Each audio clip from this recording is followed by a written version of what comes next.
Hello guys, welcome back. 6 month JEE batch में आप सभी का एक और फिर से स्वागत है। मैं हूं रोहित आरब और आप लोग मेरे साथ इलेक्ट्रिकल मशीन्स पढ़ रहे हैं। क्या पढ़ रहे हैं? Electrical machines.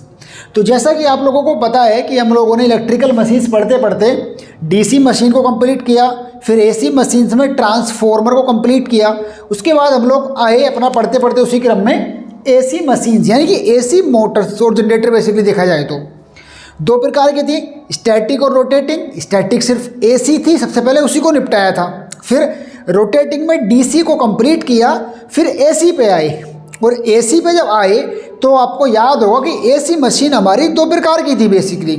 और वो दो प्रकार कौन कौन से थे?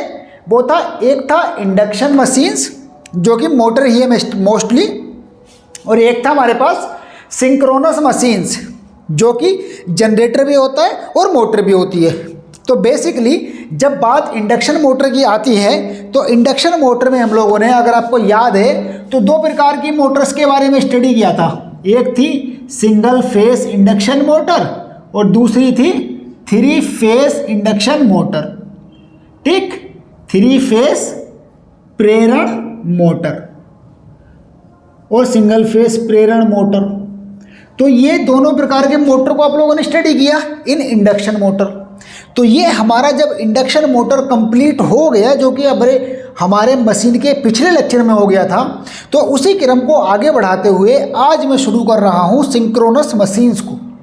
और सिंक्रोनस मशीन्स जो कि बेसिकली अगर देखा जाए तो सिंक्रोनस का मतलब होता है तुल्यकाली मशीन। इसको बोलते हैं हिंदी में, क्या बोलते हैं हिंदी में इसको हिंदी में बोलते हैं तुल्यकाली मशीन या तुल्यकाली यंत्र भी कह सकते हैं इसको। तो हम तुल्यकाली मशीन्स के बारे में बात कर रहे हैं।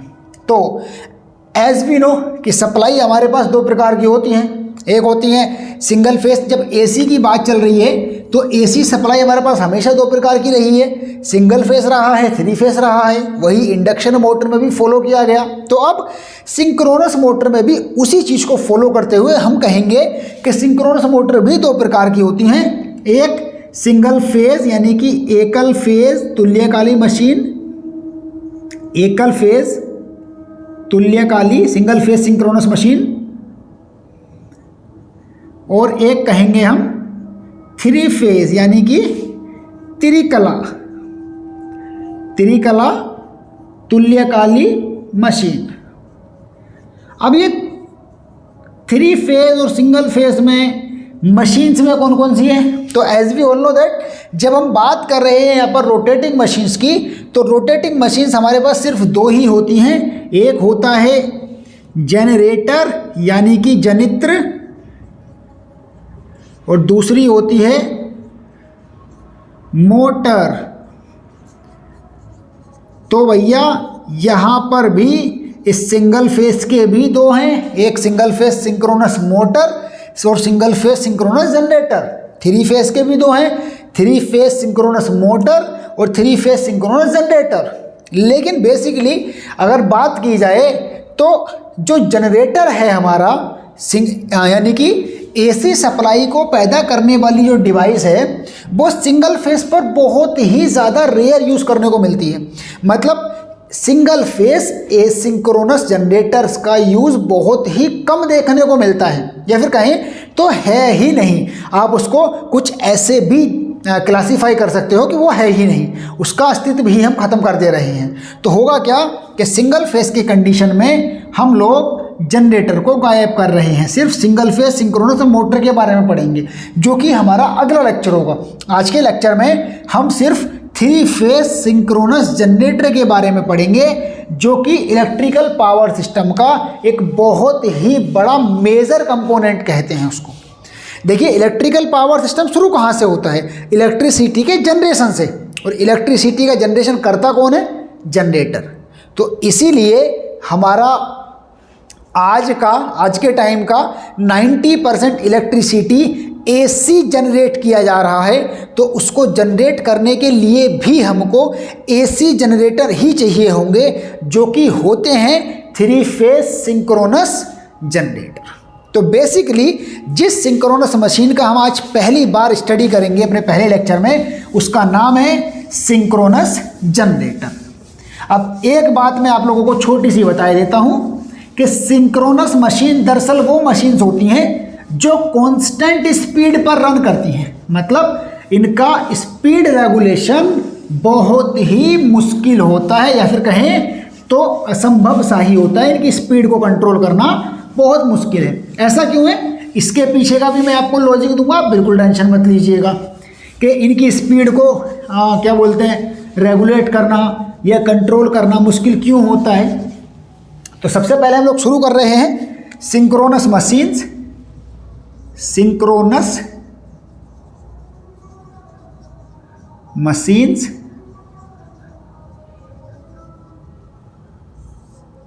हिंदी में इसको कहते हैं तुल्यकाली मशीन।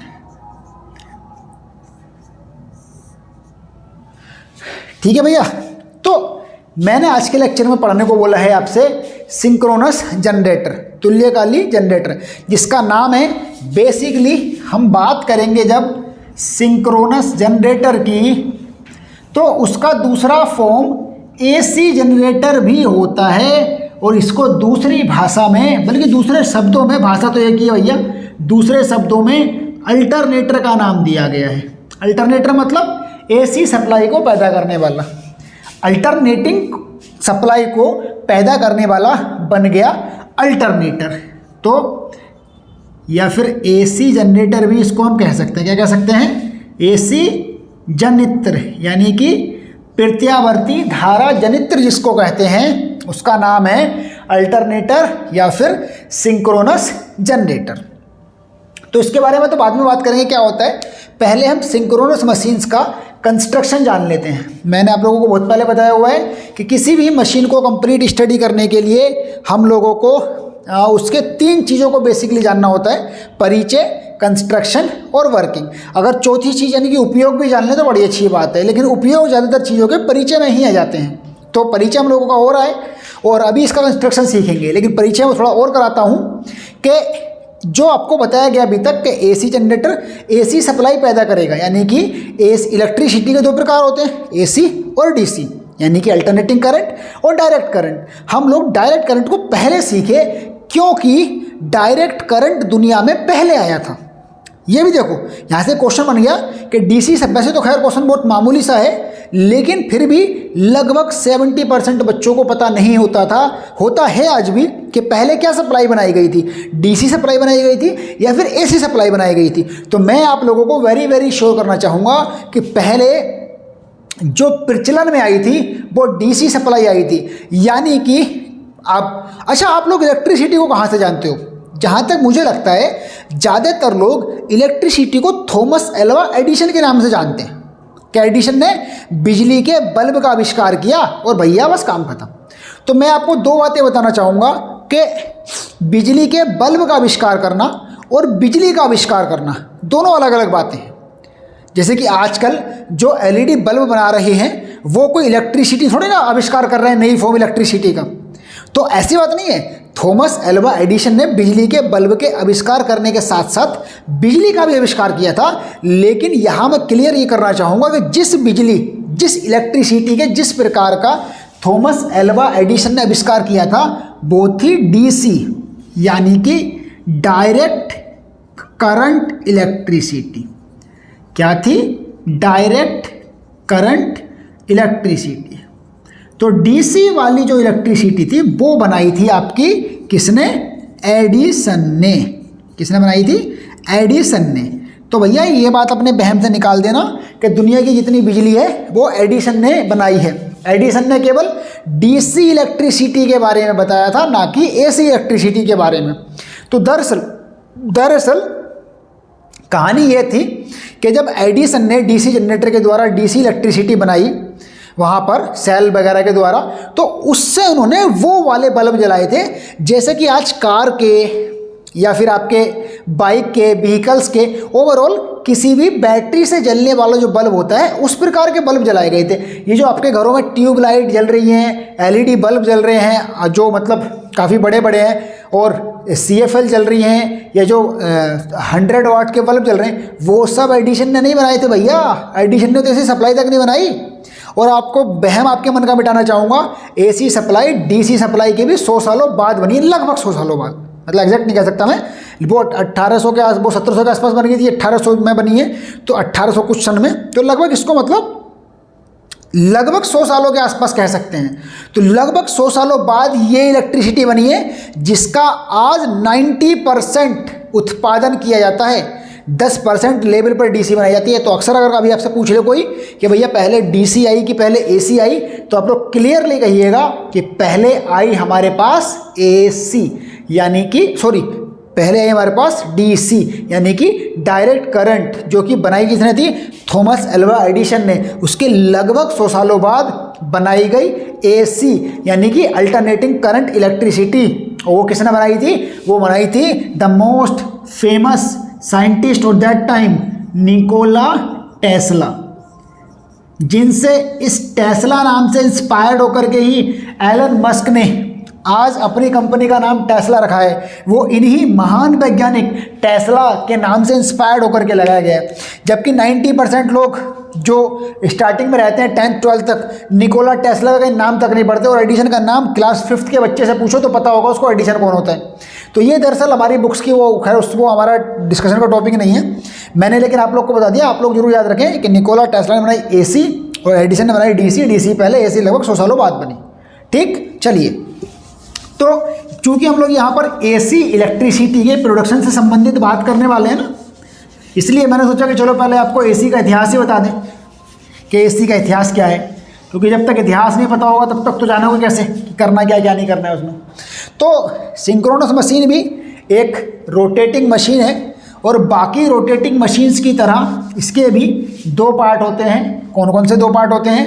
एज ऑलवेज अच्छा, रोटेटिंग मशीन के 2 पार्ट कौन कौन से होते हैं? एक होता है स्टेशनरी पार्ट जिसको स्टेटर कहते हैं, और एक होता है रोटेटरी पार्ट जिसको रोटर कहते हैं। भैया क्या कहते हैं? एक होता है स्टेटर यानी कि स्थिर रहने वाला, और एक होता है रोटर यानी कि एक शाफ्ट पर घूमने वाला। तो चूंकि आप लोग बच्चे तो है नहीं कि बिल्कुल आपको मैं स्टार्टिंग से पढ़ाऊँ, DC जनरेटर ऑलरेडी पढ़ चुके हो, 3rd सेमेस्टर में पढ़ाया, पॉलिटेक्निक में हो तो, और पॉलिटेक्निक पास कर लिए तो अभी पढ़ाता, पीछे जो क्लासेस दी थी आपको मैंने। तो स्टेटर की कहानी क्या है कि स्टेटर पार्ट वह है जो स्थिर रहेगा, रोटर पार्ट वह है जो आपका घूमेगा। अब मैं आपको छोटी सी बात और बताना चाहूँगा यहाँ पर कि भैया इसके साथ साथ ये तो हो गए on the basis of construction, लेकिन अगर उस पार्ट्स में प्रोड्यूस या फिर बनने वाली इलेक्ट्रिक परिकल्पनाएं या संकल्पनाओं के आधार पर भी 2 पार्ट होते हैं किसी रोटेटिंग मशीन के। इलेक्ट्रिकल रोटेटिंग मशीन, फिर से मैं कहना चाहूँगा, किसी इलेक्ट्रिकल रोटेटिंग मशीन के फिर से 2 पार्ट होते हैं। कौन कौन सा होता है? एक होता है फील्ड सिस्टम। अब कोई ये मत सोचना कि इसके आगे मैंने एरो लगाया तो ये होगा ना, ऐसी कोई मतलब नहीं है, बताऊँगा बाद में। एक होता है फील्ड सिस्टम जहाँ पर मैग्नेटिक फील्ड बनता है, और एक होता है आर्मेचर सिस्टम जहाँ पर आर्मेचर होता है।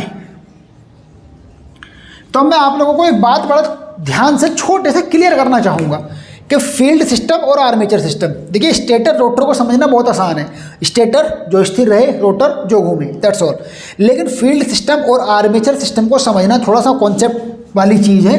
तो याद रखिएगा, फील्ड सिस्टम या फील्ड वाला जो पार्ट रहता है, फील्ड सेक्शन या फिर फील्ड पार्ट, मैग्नेटिक फील्ड को प्रोड्यूस करने वाला सेक्शन, वो पार्ट होता है जो मैग्नेटिक फील्ड प्रोड्यूस करता है।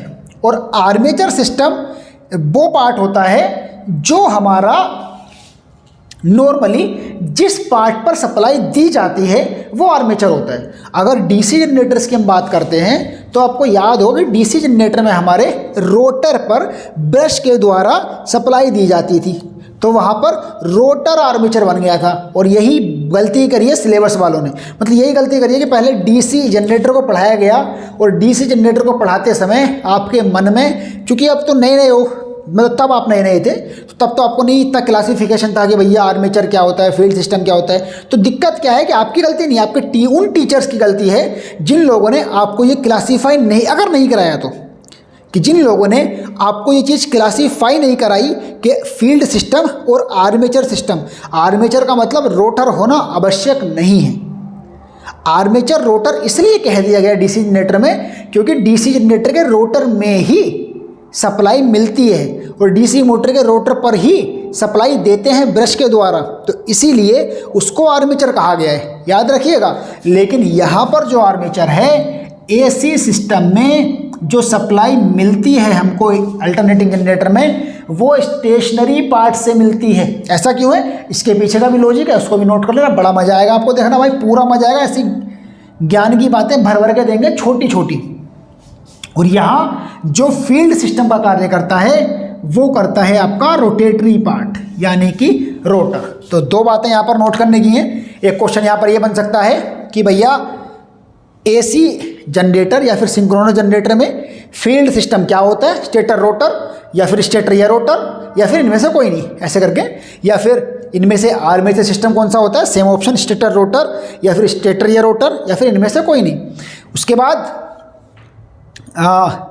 अब मैं ये कहना चाहूँगा कि यहाँ पर मतलब जब एसी वाले जब डीसी वाले जनरेटर में हम नॉर्मली ठीक ठाक काम कर ले रहे हैं, मतलब कि हम वहाँ पर अच्छा खासा रोटर में ही आर्मेचर बना करके उसी से सप्लाई ले ले रहे थे, तो फिर क्या ज़रूरत पड़ी हमको, ऐसी कौन सी दिक्कत पड़ गई कि हमको आर्मेचर सिस्टम बदलना पड़ गया। अक्सर 95% स्टूडेंट ये बात याद रख लेते हैं जब वो कहीं कोचिंग करते हैं बड़ी बड़ी कोचिंग सेंटर पर, जिनकी फ़ीस 20-20 हज़ार रुपये रहती है।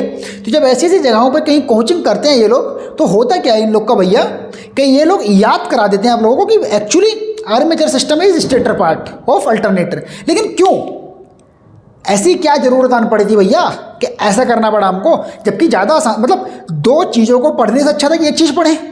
क्योंकि देखो अगर आपको याद है तो डीसी जनरेटर का कॉन्सेप्ट भी यही था कि पहले उसको घुमाएंगे, फिर वो मैग्नेटिक फील्ड को काटेगा, फिर उसमें जो ईएमएफ बनेगा वो एसी का है। बताओ गलत तो नहीं कर रहा, यही कॉन्सेप्ट था कि उसमें जो ईएमएफ बनेगा वो एसी का था, फिर उसको कम्यूटेटर लगा के डीसी में कन्वर्ट किया जाता था।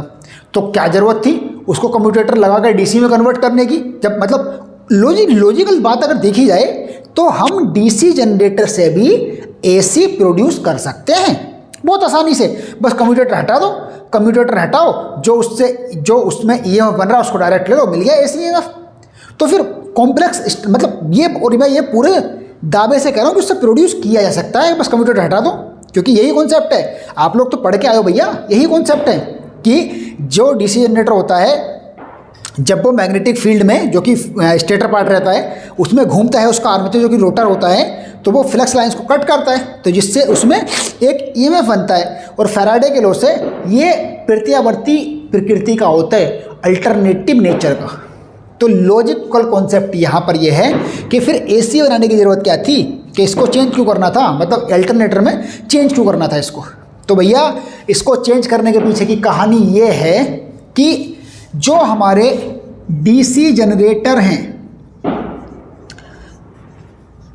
उनको हाई वाट का यानी कि हाई पावर के नहीं बनाए जाते। डीसी जनरेटर हाई पावर के नहीं बनाए जा सकते। हाई पावर मतलब क्या, आइए बताता हूँ। आजकल जो एसी जनरेटर है ना, यानी कि अल्टरनेटर, वो पता है कहाँ से कहाँ तक बनाए जा रहे हैं, 50 किलोवाट से 1.5 लाख किलोवाट तक के बनाए जा रहे हैं। सोचो अब, मतलब 50,000 किलोवाट से 1.5 लाख, 50,000 किलोवाट, 50,000 किलोवाट से, ये बड़े लेवल की बात हो रही है। जब इलेक्ट्रिसिटी जनरेशन की बात आती है तो 50,000 किलोवाट से 1.5 लाख किलोवाट तक के जनरेटर बनाए जा रहे हैं। इतने हाई पावर के जनरेटर डीसी के नहीं बनाए जा सकते थे। पॉइंट लिखिएगा कि इसीलिए हमको इस अल्टरनेटर के स्टेटर को चेंज करना पड़ा, क्योंकि डीसी जनरेटर उतनी हाई पावर के नहीं बनाए जा सकते थे। अब क्वेश्चन आए क्यों नहीं बनाए जा सकते थे भाई, तो उसको भी संतुष्ट करेंगे। आपको बात पूरी बताई जाएगी, अधूरा नहीं छोड़ा जाएगा, ये बात याद रखो। तो ऐसा इसलिए था कि इतनी हाई पावर के डीसी जनरेटर इसलिए नहीं बनाए जा सकते। इसके पीछे की भी कहानी है, बड़ी मज़ेदार है। मज़ेदार मतलब लॉजिकल कॉन्सेप्ट एकदम बिल्कुल क्लियर। वो कहानी ये है कि अगर आपको याद है तो बिजली हमारी ईएमएफ जो होता है, मतलब जो वोल्टेज ईएमएफ होता है, इंड्यूस्ड ईएमएफ, वो दो प्रकार से बनता है। एक, या तो आपका कंडक्टर रहे स्थिर और मैग्नेटिक फील्ड करे रोटेट। दूसरा कि मैग्नेटिक फील्ड रहे स्थिर और कंडक्टर करे रोटेट। मतलब ओवरऑल होता क्या है कि या तो स्थिर मैग्नेटिक फील्ड में कंडक्टर कट करे, या फिर कंडक्टर रहे स्थिर और मैग्नेटिक फील्ड उसे कट करे। तब भी दोनों ही दशाओं में, दोनों ही कंडीशंस में कंडक्टर में ईएमएफ बनना तय है। फैराडे का ही लो है, मेरा खुद का नहीं है भैया। फैराडे दादा हमारे वही कह गए, मेरा खुद का कोई कॉन्सेप्ट नहीं है यहाँ पर। मैं तो बस उनकी बातों को पढ़ के आप तक थोड़ी आसान भाषा में क्लियर करने की कोशिश कर रहा हूँ। तो दो प्रकार से किसी भी जनरेटर के द्वारा बिजली बनाई जा सकती है।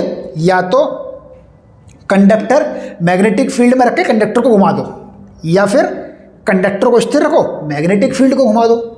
तो डीसी जनरेटर का सिद्धांत यह है कि वहाँ पर मैग्नेटिक फील्ड स्थिर है और कंडक्टर घूम रहा है।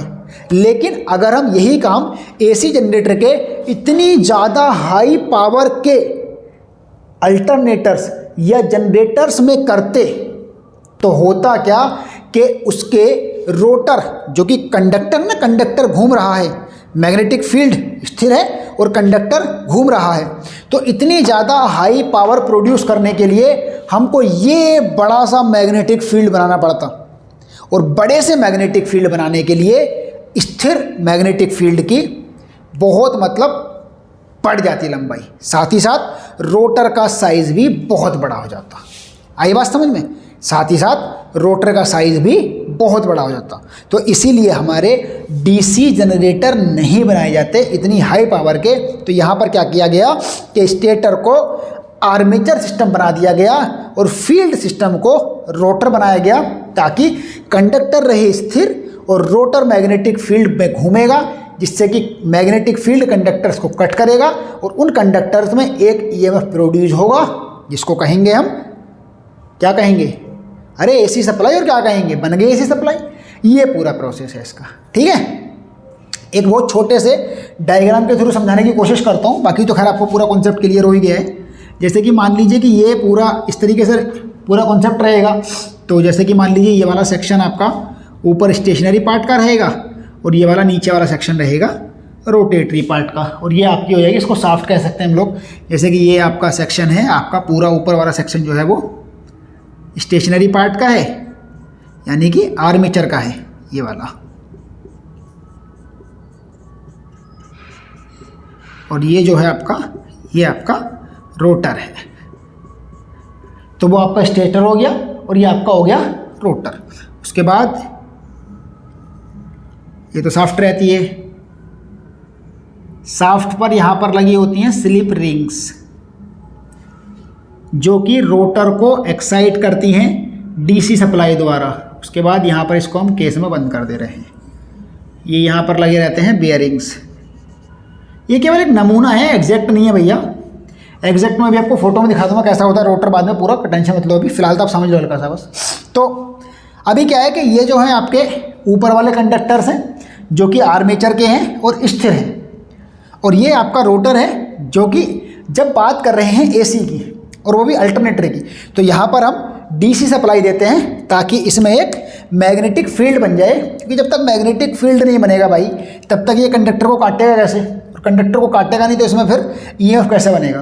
तो यहाँ पर मैग्नेटिक फील्ड बनेगा, ये डीसी सप्लाई दे दी, ये घूमेगा, मैकेनिकल से घुमा दे, ऑब्वियस सी बात है, अल्टरनेटर को तो किसी प्राइम मूवर से घुमाया जाएगा।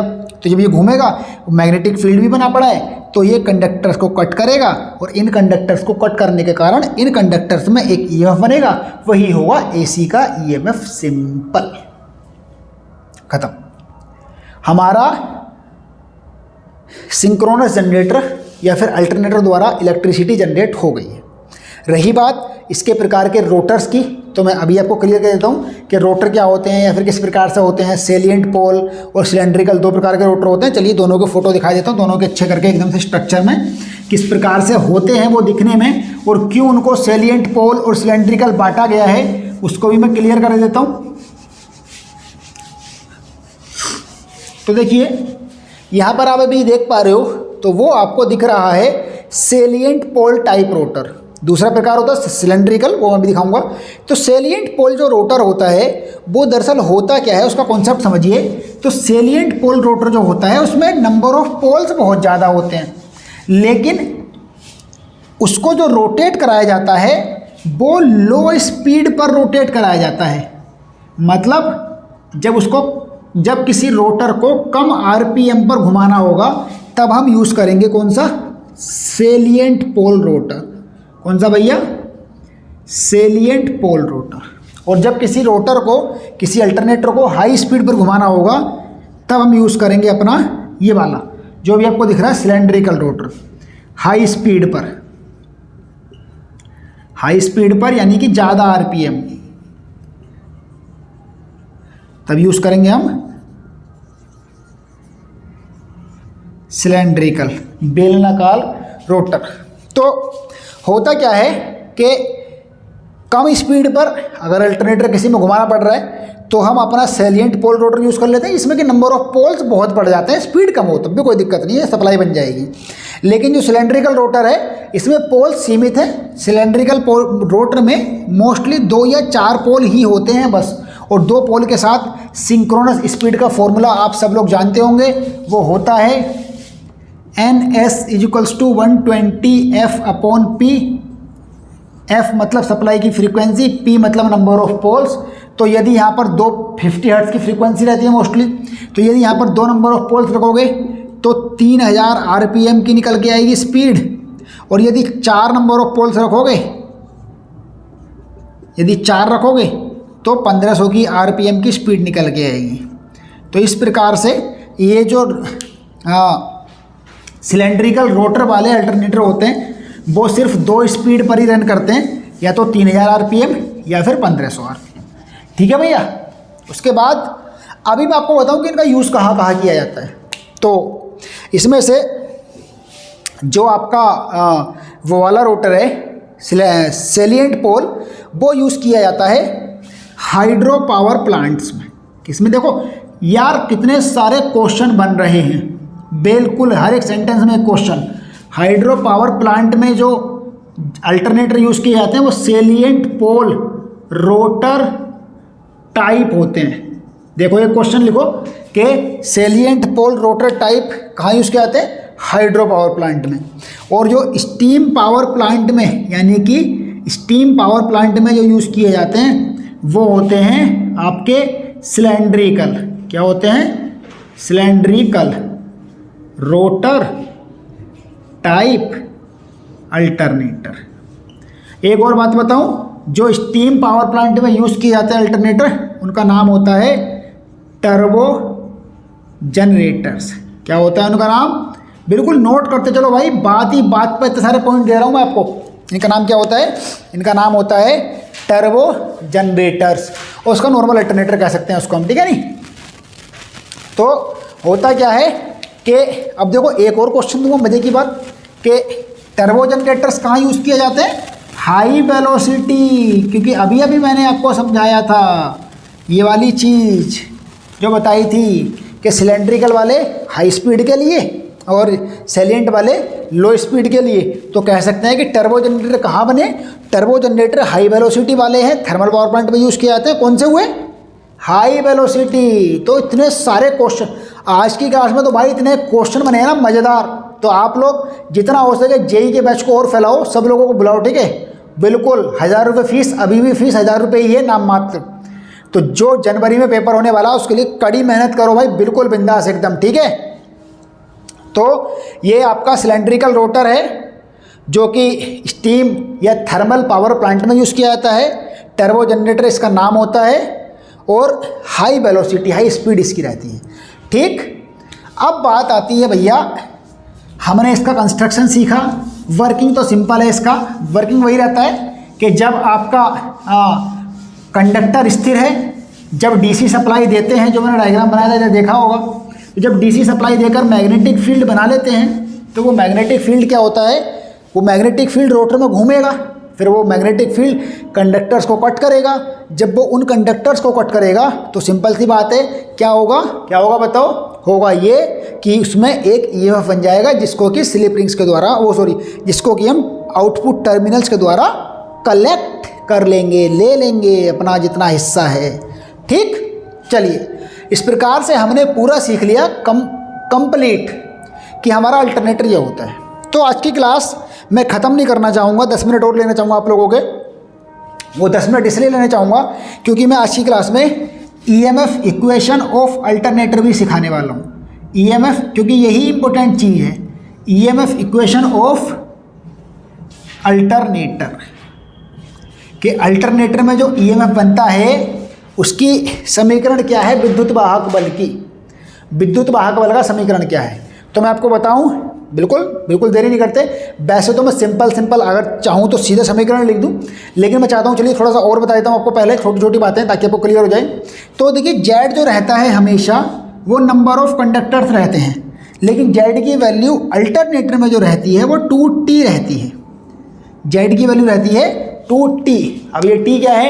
t यहाँ पर रहता है नंबर ऑफ क्वाइल्स टर्न पर फेज, मतलब कि एक क्वाइल में एक फेज में कितने टर्न है वो t का मान है।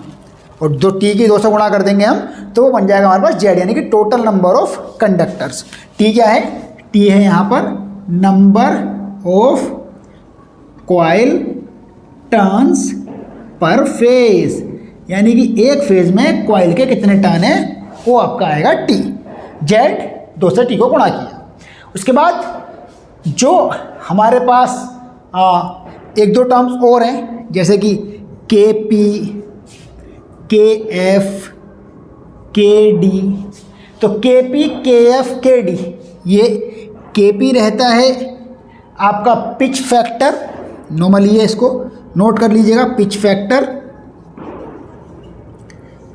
KD रहता है आपका ये डिस्ट्रीब्यूशन फैक्टर, और KF रहता है फॉर्म फैक्टर, डिस्ट्रीब्यूशन फैक्टर, और KF रहता है form factor.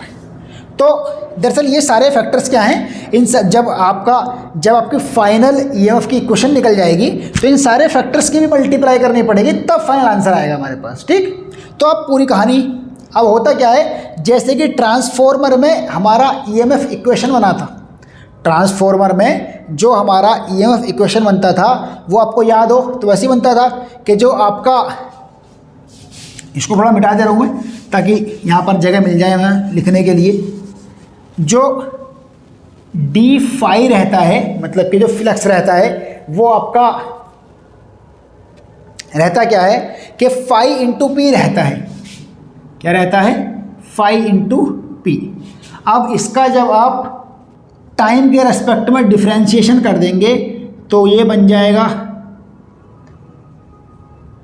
D phi upon D T equals to बन जाएगा फाई इंटू पी अपॉन, जैसे कि डी टी क्या रहता है, डी टी रहता है 1 सेकंड में लगाए हुए चक्कर कितने हैं। तो एन चक्कर, देखिए चूंकि एन चक्कर जो जो उसका रोटर का मैग्नेटिक फील्ड है वो एन चक्कर लगा रहा है 60 सेकेंड्स में, तो 1 सेकंड में लगाए हुए चक्कर कितने हैं 60 अपॉन एन। तो डी टी की वैल्यू होती है यहाँ पर 60 अपॉन एन, या फिर टी की वैल्यू माने 5 अपॉन टी, तो टी की वैल्यू होती है हमारे पास 60 अपॉन एन। तो ये आती है हमारे पास 60 अपॉन एन। 60 अपॉन का मतलब 1 सेकंड में लगाए हुए चक्कर पर यूनिट टाइम। तो 1 सेकंड में लगाए हुए चक्कर कितने हैं 60 अपॉन एन। बस अब कुछ नहीं करना आपको, इस एन को ऊपर ले जाइए, क्या बनेगा 5p n अपॉन 60। बस इस n का मान रख दीजिए। n का मान क्या होता है, n का मान मैंने आपको अभी यहाँ पर बताया था, n बराबर 120f अपॉन p है। बस इस 120f अपॉन p को वहाँ पर रखिए और आ गया आंसर। जब आप इस n के मान को वहाँ पर रखेंगे तो आपका भैया जो D phi upon D T क्या होता है, D phi upon D T होता है ईएमएफ। पढ़ा है नहीं Faraday law D phi upon D T EMF ही तो होता है। तो ईएमएफ जब आप इसको सोल्व करोगे तो पी से पी कट जाएगा और ये 120 अपॉन में जाएगा और एफ उधर पहुंच जाएगा, तो निकल के आएगा हमारे पास 1.11 इंटू फाई एफ और टी। फाई तो है और एफ और टी क्योंकि नंबर ऑफ कंडक्टर्स हमको लगाने हैं वहाँ पर। जेड की वैल्यू लगा कर नंबर ऑफ कंडक्टर लगाएंगे। अगर बात करें पर फेस की तो टी हटा दीजिए। अब जब बात करेंगे फाइनल ईएमएफ इक्वेशन की तो ये जो बना है ये बना है ईएमएफ पर फेज। एक फेज में इतना ईएमएफ, इतने वोल्ट का ईएमएफ जनरेट होगा। नोट कर लीजिए, एक फेज में इतने वोल्ट का ईएमएफ जनरेट होगा। अब बात आती है 3 फेज की तो कुछ नहीं करना, इसको सीधा 4 से मल्टीप्लाई कर दीजिए और आंसर बन जाएगा। क्या बन जाएगा? बिल्कुल फाइनल आंसर जो आना है वो आएगा = 4.44 और फाई एफ और टी, साथ में ये सारे फैक्टर के नाम जो बताए थे यानी कि केपी, केडी और केएफ। बस ये बन गया आपका total EMF induced EMF in alternator. क्या बना? 4.44 KP, KD, KF, phi F, T. Simple. तो उम्मीद करता हूँ कि क्लास आपको पूरी पसंद आई होगी। हम लोगों ने अल्टरनेटर का ईएमएफ इक्वेशन सीखा, कंस्ट्रक्शन सीखा, वर्किंग सीखी और बहुत सारे सैकड़ों क्वेश्चंस भी सीखे। ठीक है भैया, अपने इस 6 मंथ जेई बैच को जितना हो सके सभी लोगों के साथ शेयर कीजिए, जितना हो सके ज़्यादा से ज़्यादा मेंबर जोड़िए। फीस मात्र 1000 रुपये, 6 महीने में पूरा कोर्स कराया जाएगा, जिसमें आपके 2 सब्जेक्ट लगभग खत्म हो गए हैं, मशीन एंड मेजरमेंट। उसमें रहे हुए डाउट्स की एक लिस्ट बनाइए और जल्दी से मुझसे वो सारे डाउट्स पूछिए और मैं आपके वो सारे के सारे डाउट्स खत्म करूँगा भैया 100% गारंटी के साथ। बिल्कुल चिंता मत करो, जनवरी या फरवरी में आप लोग का पेपर होगा, अच्छे से तैयारी करो। ठीक है बच्चों, चलिए मिलते हैं आप लोगों से अगली क्लास में। तब तक आप घर पर रहें, स्वस्थ रहें, सुरक्षित रहें, डाउट की लिस्ट बनाएं क्योंकि मैं बहुत जल्दी लाइव क्लास लेके आपके सारे डाउट दूर करने वाला हूँ। Okay guys, thank you so much class को पूरा देखने के लिए। मिलेंगे आप लोगों से जल्दी। धन्यवाद भैया।